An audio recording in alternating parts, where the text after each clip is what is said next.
and positive integers, what is the value of n?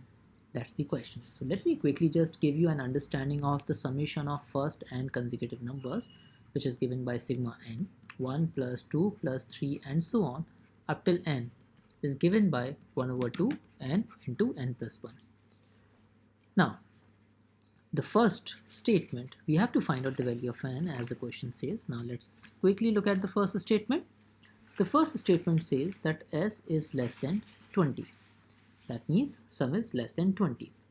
So for n equal to 1, the sum is equal to 1. For n is equal to 2, the sum is equal to 3. For n equal to 3, s is equal to 6 because sum of first three terms is 6. For n equal to 4, s is equal to 10. For n equal to 5, s equal to 15. And for n equal to 6, s is equal to 21. So the first statement clearly confirms that the value of n is definitely from 1 to 5. But since there are multiple possibilities of n, therefore we say that the first statement is clearly not sufficient. Out of the 5 options that we have, we can clearly eliminate option A and option D. Now let's look at the second statement. The second statement says s square is greater than 220. So 15 square is 225, while 14 square is equal to 196. This expression clearly tells us that s has to be greater than 14 because the s square is greater than 220. So the minimum value of s can be 15, or the value of s may be 16, 17, 18, etc. as 21 as well. For s equal to 15, n is equal to 5.